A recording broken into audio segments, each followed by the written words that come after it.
He turned the box in his hands. When I told CPS I was her fiancé, it wasn't a lie. It was a promise I hadn't had time to make real yet. I meant it then, and I mean it now. The group murmured approval, some nods, some quiet amens. Marcus's voice deepened. So, what's the plan? I'm going to court with her, Orin said. Not as a prop, not as a story, as a man who's choosing her, in front of everyone. He looked around the circle, emotion steady in his tone. I was afraid of losing them before. But Marcus, you said something. That fear means I care about getting it right. I do. So I'm done being afraid. The older man across from him smiled through misty eyes. That's manhood, son, when you decide love's worth the fight. Marcus nodded in agreement. You can't control what that courtroom believes, but you can control what you stand for, and that woman deserves someone who'll stand, not explain. Orin looked down at the ring again, small, unpolished, but real.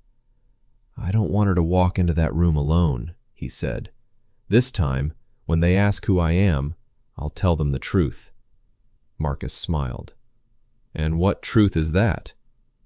Orin's answer was simple, certain. I'm the man who stayed. Inside, the house was quiet. Honey's mother hummed quietly to him from the recliner in the corner, the kind of hum that carried peace and memory. She didn't know what tomorrow would bring, but she trusted what she'd seen in Orin these last few months. Chase was asleep, the TV low, the smell of lavender and home drifting through every room. Honey was sitting on the couch, curled up with a cup of tea, her eyes still tired from the day's wait. The court date was tomorrow. The paperwork sat on the coffee table like a storm cloud. A soft knock sounded on the door. She set the cup down and opened it to find Orin standing there. Clean shirt, fresh shave, the same quiet strength she'd come to lean on. But there was something new in his eyes. Calm, decided, unshakable. I went to the group this morning. They prayed over me, covered me, reminded me I'm not walking alone. And I realized something. I don't want to keep proving what we are to everybody else. I just want to be it. Honey Jacobs, I told the world I was your fiancé before I ever had the right to be. Tonight, I want to make it true. I don't want to help you fight your battles.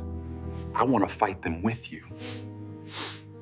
I want to build a life with you and Chase for as long as God gives us time. I told you, honey, I'm not going anywhere.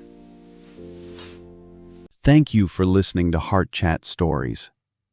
Every story is written with love, to heal, to inspire, and to remind you that new beginnings are always possible. If this touched your heart, don't forget to like, subscribe, and share so others can find healing through story. Until next time, keep your heart open and your spirit lifted.